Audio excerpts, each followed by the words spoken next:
Tony Romano was the kind of man everyone trusted, the smiling face behind Maplewood's favorite pizza shop, the neighbor who waved from behind the counter, the friend who never forgot your name. But when delivery driver Liam Foster vanished one quiet Friday night, the warmth of Tony's Pizza Corner began to crumble, revealing a secret world of greed, violence, and betrayal hidden beneath the smell of fresh dough. What started as a simple, local mystery would soon expose the chilling truth about how far one man would go to protect his empire, and how darkness can hide in the most ordinary places. Tony's Pizza Corner sat on the edge of Maplewood Street, a cozy little place where the smell of melted cheese and baked dough drifted into the air from morning until late at night. It was the kind of shop people trusted, a familiar spot where families came after soccer games and couples shared quiet dinners in the corner booth. The owner, Tony Romano, was a broad-shouldered man in his early 40s with a friendly grin that could ease anyone's worries. To most of the town, Tony was a local hero, a man who had built a business from scratch and treated his employees like family. He was the type to hand out free slices to kids or send extra pizza to the fire station on busy nights. Everyone loved him, and no one ever imagined there could be something sinister lurking behind his kind eyes. At first glance, Tony's life seemed ordinary. He worked long hours, managed a small but loyal team, and always made sure the shop was spotless. His routine never changed: early mornings for dough prep, long afternoons serving customers, and late nights cleaning up. But what people didn't know was that Tony rarely left the shop. Even after closing time, lights flickered inside long past midnight. Some assumed he was just a perfectionist, but others had started to notice the strange rhythm of cars arriving at the back door at odd hours. They came without pizza boxes, and they left just as quietly, their engines rumbling down the narrow alley. No one ever saw who drove them. The delivery drivers, young men from nearby neighborhoods, sometimes whispered about the back room that was always locked. They joked that Tony was hiding his secret sauce recipe in there. But every now and then, one of them would swear they heard metallic clinks and muffled voices coming from behind that door. The sound stopped whenever someone got too close. Tony brushed off the rumors with a laugh, telling them not to let their imaginations run wild. He kept his reputation spotless, and his charm disarmed anyone who tried to dig deeper. Still, the pizza shop had its strange moments. Customers noticed that Tony never allowed anyone except himself to handle the back deliveries. Suppliers dropped off ingredients through the front entrance, but certain boxes, unmarked and sealed tight, were always carried in by Tony alone. He told his staff they contained imported ingredients from Italy, rare cheeses, and sauces he didn't want to spoil. No one questioned it further. After all, the business was booming, and Tony seemed like the kind of man who knew what he was doing. The neighborhood loved the place so much that people ignored the red flags. The smell of freshly baked crust and garlic butter drowned out any suspicion. But beneath that inviting aroma lay something cold and dangerous. There were nights when Tony could be seen standing by the alley door, his face half hidden in the glow of the neon sign, watching the dark street with a tense stillness that didn't match his usual cheer. To the rest of the town, Tony's Pizza Corner was a symbol of warmth and comfort. They didn't know it yet, but the same building that brought them together would soon become the center of a nightmare that no one in Maplewood would ever forget. Liam Foster had been working at Tony's Pizza Corner for almost a year.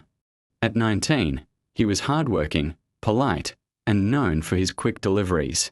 He lived just a few streets away with his mother, who often said she felt safe knowing her son worked for someone like Tony Romano. Liam enjoyed his job, the free meals, the friendly co-workers, the tips that helped him save for college. But during his final weeks, something about the shop began to unsettle him. He noticed Tony's growing tension, the late-night calls, and the deliveries that were never logged into the system. Sometimes, Tony would send him on routes that didn't make sense, to empty streets or unfamiliar houses that didn't answer the door. When Liam brought it up to his co-workers, they shrugged it off, saying Tony probably made deals with private customers. Liam wanted to believe that, but deep down, he wasn't sure. On a cool Friday evening, the restaurant was unusually quiet. The dinner rush had ended, and most of the staff had gone home early. Tony stayed behind with Liam, saying there was one last delivery to make before closing. It was an address on the far edge of town, an industrial area with few streetlights and almost no traffic at night. Tony handed him a small box and told him to drop it off quickly. The box wasn't marked, and it didn't smell like pizza. Liam hesitated for a moment but didn't question it. He had delivered for Tony long enough to know that asking too many questions wasn't a good idea. That was the last time anyone saw him alive. When he didn't return after 2 hours, Tony told the other staff that Liam must have gone straight home. But when Liam's mother called the shop the next morning, panicked because her son hadn't come back, Tony sounded confused and concerned. He said he'd already contacted the police. Officers searched the area where Liam was last seen, but the only thing they found was his car, parked haphazardly near an abandoned warehouse 2 blocks from the delivery address. The engine was cold, the doors locked, and his phone lay on the passenger seat with the pizza app still open. The box was gone. Days turned into weeks. The mystery deepened. Flyers with Liam's photo covered telephone poles, but there were no leads. Neighbors whispered about kidnappings, while others said maybe Liam had gotten into trouble and fled. Tony played the part of a grieving boss perfectly. He spoke to reporters with tears in his eyes, organized candlelight vigils, and offered a large reward for any information. People praised him for his compassion. Unaware that his calm demeanor hid something far darker, police began reviewing surveillance footage from nearby streets. The cameras caught Liam leaving the pizza shop that night, carrying the box. But after that, he vanished. There were no signs of a struggle, no footage of him driving past the main intersection, nothing. It was as if the earth had swallowed him whole. The case sent waves of fear through the town. Parents warned their kids not to go out at night. The pizza shop, once full of laughter and chatter, now felt colder. No one could have guessed that the truth about Liam's disappearance was buried much closer to home than anyone dared to imagine. The disappearance of Liam Foster shook the town. But it was the strange discoveries inside Tony's Pizza Corner that turned unease into full-blown terror. Weeks after Liam vanished, investigators began to take a closer look at Tony's business. His calm cooperation had seemed genuine at first, but inconsistencies began to surface. The shop's financial records didn't add up. There were large cash deposits with no clear explanation, and supplier receipts for ingredients that had never been delivered. When questioned, Tony blamed accounting errors and promised to fix them, but the excuses only deepened suspicion. The police decided it was time to look behind the smiling mask of Maplewood's favorite shop owner. A search warrant was issued. And one chilly morning, officers arrived at Tony's Pizza Corner before opening hours.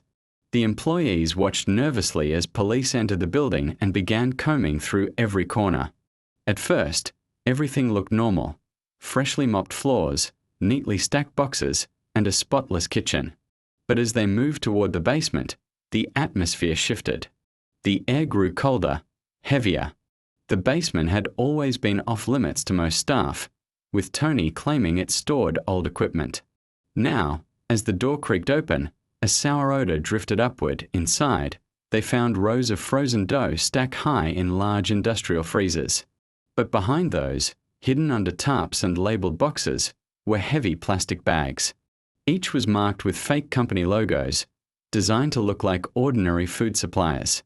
When officers cut them open, they didn't find ingredients. They found packages filled with illegal substances. It was a stunning discovery.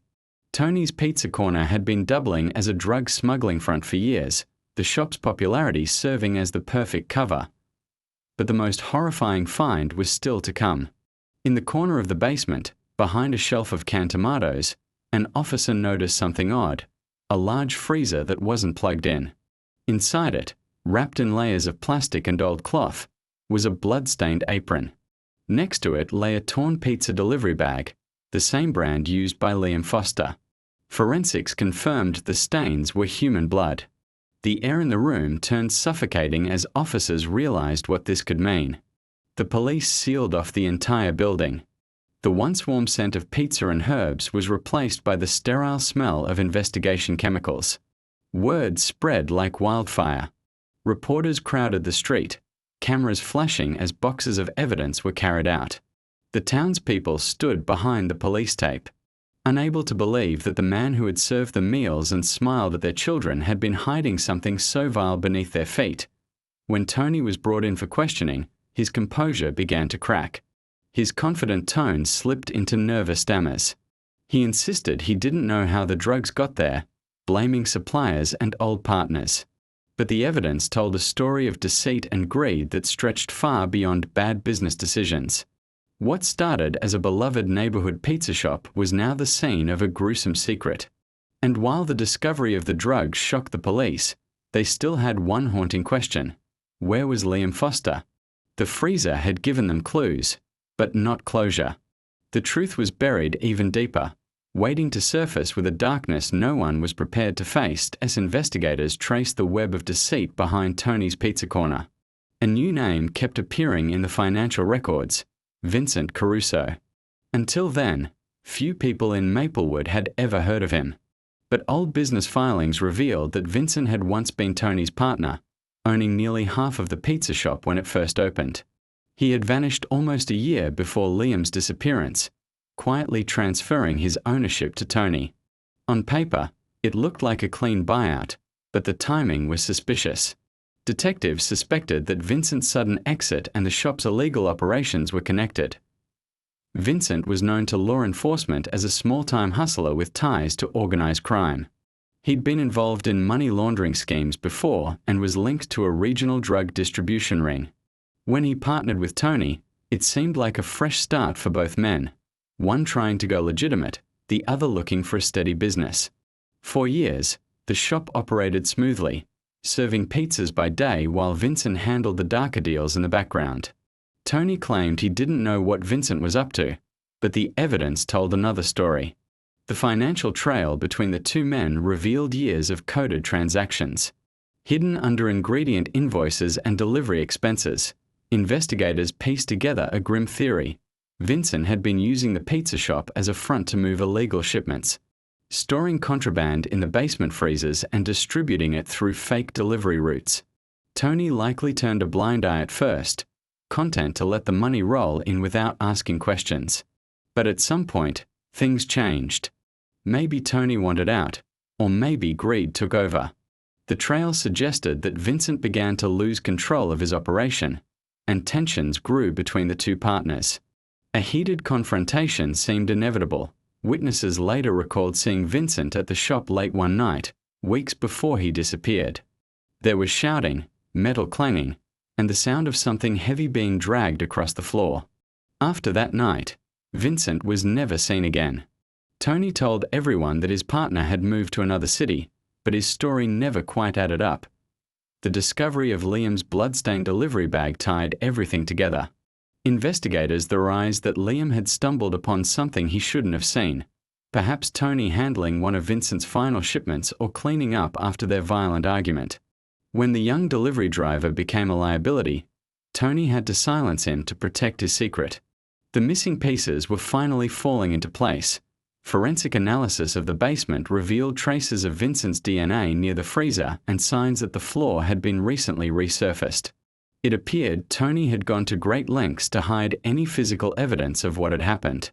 Every new discovery painted a darker picture of a man who had fooled an entire town with his charm and hospitality. The police had enough to charge Tony, but they still lacked one crucial piece: the bodies.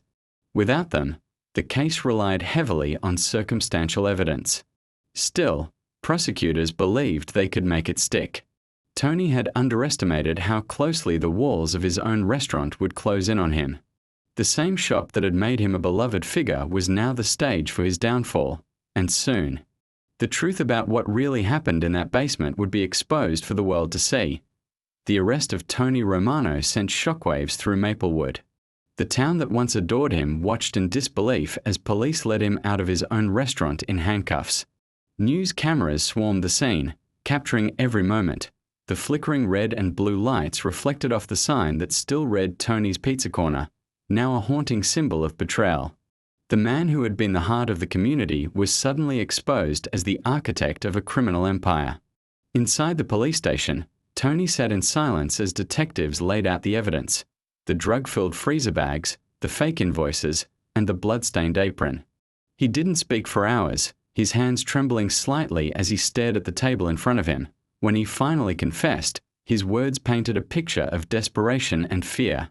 He claimed he never meant for things to spiral out of control.